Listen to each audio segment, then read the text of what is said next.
জীবনের আরম্ভ থেকে জীবনের শেষ পর্যন্ত হলো একটা যাত্রা। আর এই যে যাত্রা, সেই যাত্রা পথের মাঝেও আমরা অনেক নতুন যাত্রা নির্ধারিত করি, অন্য অনেক লক্ষ্য লাভ করি। এবার প্রশ্ন হলো যে লক্ষ্য বেশি গুরুত্বপূর্ণ নাকি যাত্রা? কেউ বলবে লক্ষ্য বেশি গুরুত্বপূর্ণ, কারণ তার জন্যই আমরা এই যাত্রা স্থির করি। কেউ বলবে যাত্রা বেশি গুরুত্বপূর্ণ, কারণ এই যাত্রা পথে চলতে চলতে আমরা অনেকগুলো শিক্ষা লাভ করি, কর্ম করার জন্য অনেক দিশা খুঁজে পাই। এবার লক্ষ্য এবং যাত্রা এই দুই গুরুত্বপূর্ণ, কিন্তু আরো একটা তথ্য আছে অত্যন্ত গুরুত্বপূর্ণ, যেটা বুঝে নেওয়া খুব প্রয়োজনীয়। আর সেটা হলো আপনার জীবন সাথী। সেই সাথী যে জীবনের সব পদক্ষেপে আপনার সাথে চলবে, আপনার সাথে থাকবে। সেই ব্যক্তির মধ্যে যদি করুণা থাকে, ভালোবাসা থাকে, তাহলে সে আপনাকে সাহায্য করবে, আপনার জন্য আপনার লক্ষ্য নির্ধারণ করবে, আপনাকে জীবনে একটা উচ্চ স্তরে নিয়ে যাবে। কিন্তু যদি সেই ব্যক্তি এর বিপরীত হন, তাহলে কোথাও না কোথাও তাকে পেতে পেতে, তার সাথে থাকতে থাকতে আপনি নিজের লক্ষ্য ত্যাগ করে দেবেন। তাই পথ এবং লক্ষ্য এই দুই নির্বাচন করুন, কিন্তু যখন আপনি জীবন সাথী নির্বাচন করবেন তখন কিছুটা সাবধানে, না হলে আপনার অভিজ্ঞতা সুখময় নয়, অত্যন্ত দুঃখজনক হতে পারে। আসুন আমার সাথে ভালোবেসে বলুন, রাধা রাধা। সকলের মন আনন্দে ভরিয়ে তোলে কোকিলের মধুর স্বর। কিন্তু এই মধুর স্বর আমরা বর্ষাকালে শুনতে পাই না কেন? তার কারণ কিন্তু এটা নয় যে বর্ষাকালে কোকিল অসুস্থ থাকে, তা নয়। কোকিল সিদ্ধান্ত নেয় নীরব থাকার। কিন্তু এই সিদ্ধান্ত কেন নেয়? তার কারণ হলো ব্যাঙ। বর্ষার ঋতুতে অনেক ছোট ছোট স্থানে জল জমে, আর সেই কারণে অনেক ব্যাঙের জন্ম হয়। এবার ওই ব্যাঙগুলোর ধ্বনি এতটাই প্রবল হয় যে তাদের মাঝে এই কোকিল যতই মধুর সুরে ডাকুক না কেন, তার স্বর আমাদের কানে পৌঁছবে না। সেই জন্য ও সিদ্ধান্ত নেয় চুপ থাকার। আর এটাই হলো আমাদের জীবনের শিক্ষণীয় বিষয়। আপনি যদি এমন কোথাও থাকেন যেখানে আপনার আশেপাশে মূর্খ মানুষ আছেন, তাহলে সেখানে চুপ করে থাকাই হলো সবথেকে শ্রেষ্ঠ সিদ্ধান্ত। কারণ ওই মূর্খদের চিৎকারের সামনে কেউ আপনার জ্ঞানের কথা বুঝতেই পারবে না। সেই জন্য সেখানে চুপ করে থাকুন। পরবর্তীতে গিয়ে যেমন এই ব্যাঙের ডাক, এটা শান্ত হবে আর তারপর থেমে যাবে, ঠিক তেমন মূর্খদের সময় একটা নির্দিষ্ট কালের পর গত হয়। আর তারপরে আসে বিবেকবানদের সময়, আপনার সময়। শুধু ধৈর্য ধরুন। আসুন আর আমার সাথে ভালোবেসে বলুন, রাধা রাধা। মস্তিষ্কের মেধা প্রত্যেক মানুষের কাছেই আছে। এর বর্গীকরণ করা সম্ভব তিনটি স্তরে: নিম্ন, মধ্য এবং উচ্চ। এবার সেই ব্যক্তি যার মস্তিষ্ক মেধা নিম্ন স্তরের, তিনি কোন বিষয়ে কথা বলেন, কোন বিষয়ে আলোচনা করেন, কি কি সেই বিষয় যা নিয়ে এনারা ভাবেন?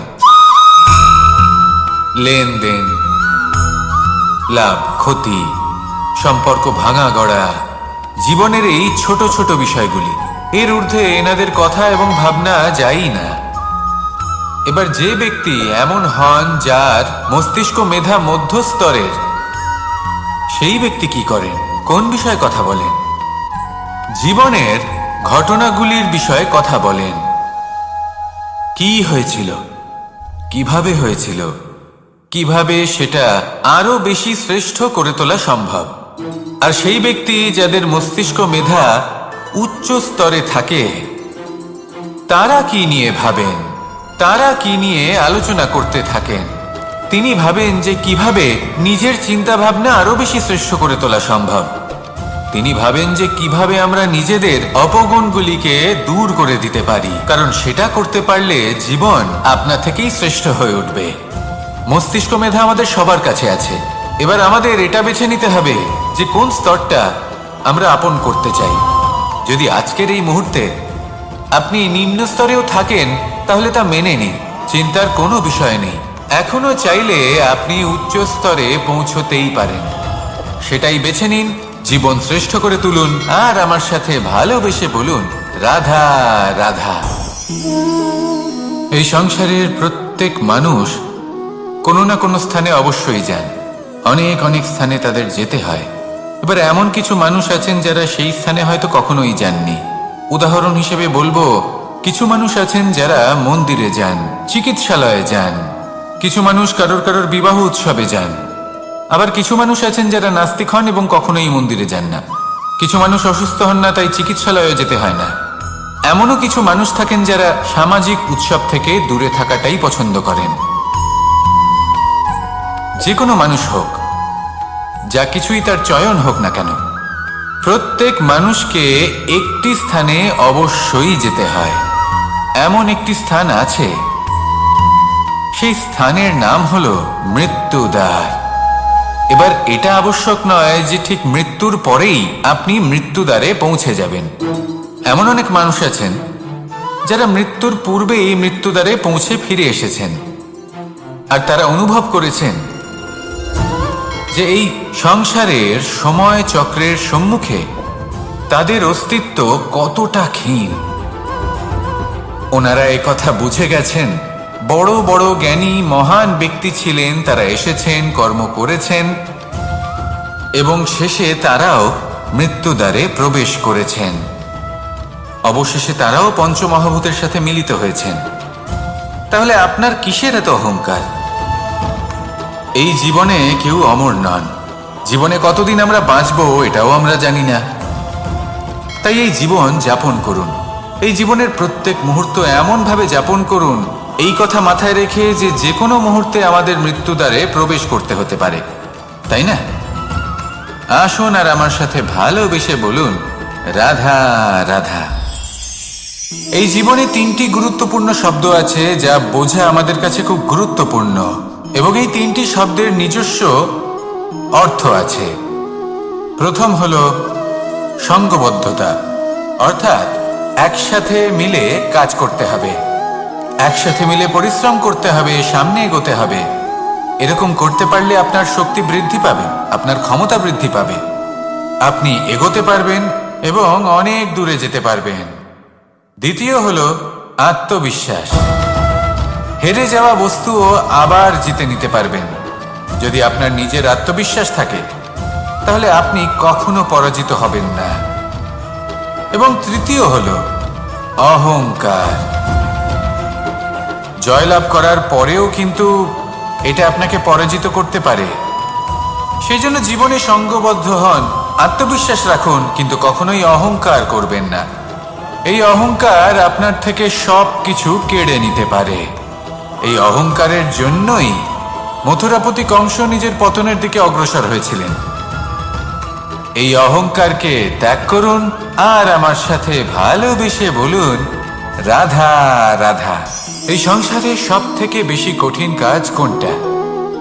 কেউ বলবেন যুদ্ধ করা, কেউ বলবেন ধন অর্জন করা, আবার কেউ বলবেন জ্ঞান অর্জন করা সব থেকে বেশি কঠিন।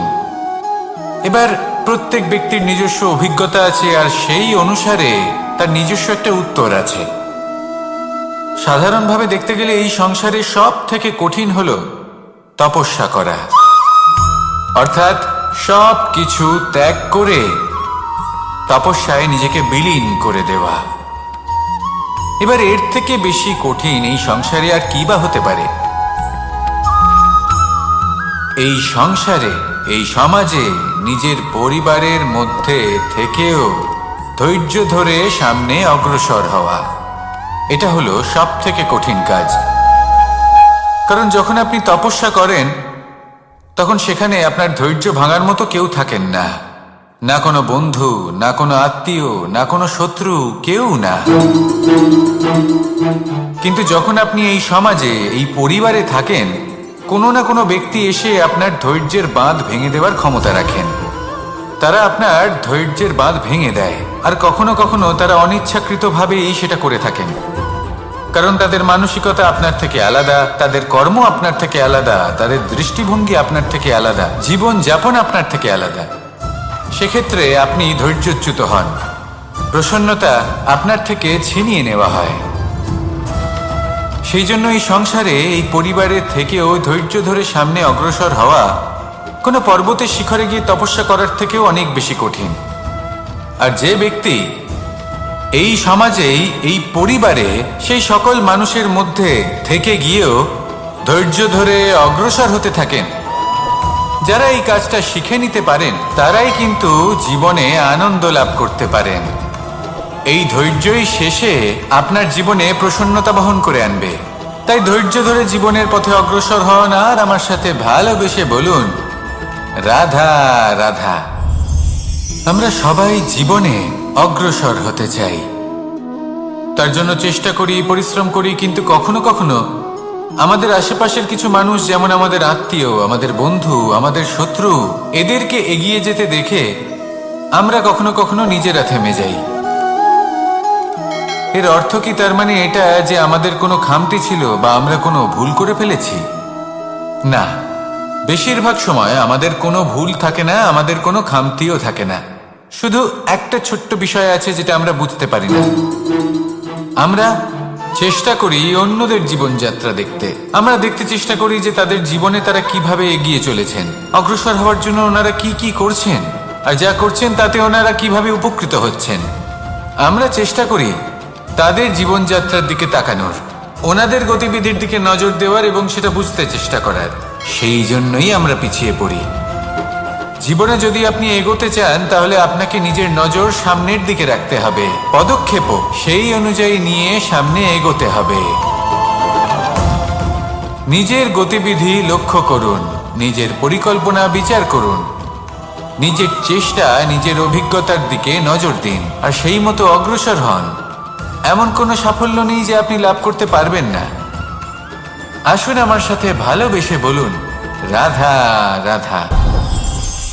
এই সংসারে এমন অনেক মানুষ আছেন যারা এটা চান যে সবকিছু তাদের ইচ্ছা অনুসারে চলবে এবং সেই চেষ্টাই করতে থাকেন। কিন্তু সত্যি হলো এটাই যে এই সংসারের নির্মাণ কোনো মানুষ করেনি, এবং সেই জন্য এই সংসার কোনো মানুষের ইচ্ছা অনুসারে চলবে না, বরং মানুষকে সংসারের ইচ্ছা অনুসারে চলতে হবে। যদি আপনার জীবনে এমন কোনো পরিস্থিতি আসে যাতে আপনি হয়তো দুঃখ পেলেন, কষ্ট পেলেন এবং সেটা বদলাতে চান, তাহলে তা বদলানোর চেষ্টা করুন। যদি অসফল হন তাহলে আবার চেষ্টা করুন, নিরন্তর চেষ্টা করুন। কিন্তু যদি না করতে পারেন তাহলে মেনে নিন যে এই পরিস্থিতি বদলানো সম্ভব নয়। সেই পরিস্থিতিকে বদলানোর চেষ্টাকে ত্যাগ করে দিন। যদি চান তাহলে সেই পরিস্থিতি থেকে দূরে চলে যেতে পারেন, কিন্তু নিজেকে প্রসন্ন রাখুন। আপনার এই শরীর, এই মন, এই জীবন আপনি লাভ করেছেন, তাই আপনার কর্তব্য হলো নিজের যত্ন নেওয়া, নিজেকে প্রসন্ন রাখা। আপনি যদি নিজেকে প্রসন্ন রাখেন তাহলেই এই সংসারকে আপনি প্রসন্ন রাখতে চেষ্টা করতে পারবেন। তাহলে প্রসন্ন থাকুন আর মনে এই প্রসন্নতা নিয়ে বলুন, রাধা রাধা। এই হাঁড়িটাকে দেখুন, এই হাঁড়িটা মাটি দ্বারা নির্মিত, আর এই বস্তুটি আমার খুবই প্রিয়। ছোটবেলায় মা এই হাঁড়িতেই মাখন বানিয়ে রাখতেন, কিন্তু যেই আমি সুযোগ পেতাম আমি সেই হাঁড়ি ভেঙে সমস্ত মাখন খেয়ে ফেলতাম। কিন্তু আমার মনে হয় একটা বিশেষ ব্যাপার আছে, যখনই এটার মধ্যে মাখন রাখা হতো তখন মাখন ঠান্ডা হয়ে যেত। আর আমি ভাবতাম এটা কিভাবে সম্ভব হতে পারে, যেখানে এটা নিজেই নির্মিত হয়েছে আগুনে তপ্ত হয়ে। এটা নির্মিত হয়েছে এইভাবেই, কিন্তু এর ভেতরে সবই শীতল থাকে।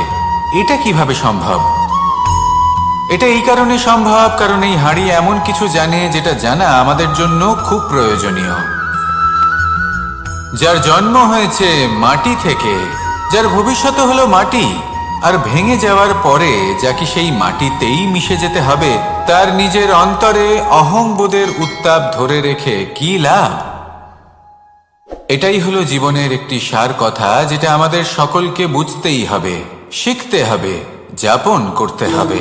আর যখন আপনি উপলব্ধি করবেন যে আপনি নশ্বর, যখন উপলব্ধি করবেন যে আপনার জন্মের আগেও আপনার কোনো অস্তিত্ব ছিল না, আর মৃত্যুর পরেও আপনার কোনো অস্তিত্বই থাকবে না, জীবনে কোনো কিছুই আপনার ছিল না আজও নেই আর না ভবিষ্যতে কখনো হবে, তখন আপনা থেকেই জন্ম এবং মৃত্যুর মাঝে এই যে সময় থাকে যাকে আমরা জীবন বলি, সেটা আপনি শান্তভাবে যাপন করতে শুরু করবেন। সেই জন্য জীবনে কখনোই অহংকার করবেন না, শুধু শুরু এবং শেষের কথা মনে রাখবেন। তাহলে আজকের এই বর্তমান শান্তিপূর্বক প্রসন্ন চিত্তে যাপন করতে পারবেন এবং এই মন প্রসন্ন হয়ে বলবে, রাধা রাধা। প্রত্যেক মানুষ ভালো কাজও করেন, আবার খারাপ কাজও করেন। যখন ভালো কাজ করেন তখন তিনি প্রশংসার পাত্র হন, যখন খারাপ কাজ করেন তখন তাকে নিন্দা করা হয়, কখনো অপমানও করা হয়। যখন কেউ ভালো কাজ করে তার প্রশংসা করুন, অনেক অনেক প্রশংসা করুন, অত্যাধিক প্রশংসা করুন। কারোর প্রশংসা করলে আপনার কোনো ক্ষতি হবে না। কিন্তু যদি কোনো ব্যক্তি খারাপ কাজ করেন বা তার কোনো ভুল হয়ে থাকে, যদি আপনি তাকে অপমান করে থাকেন, তার নিন্দা করেন, তাহলে একটা কথা মনে রাখবেন, সেই ব্যক্তি এই ঋণের কথা ভুলবে না, বরং সঠিক সময়ে এলে পরে নিজের স্বভাব অনুসারে এই ঋণ শোধ করবে। আসুন আমার সাথে ভালোবেসে বলুন, রাধা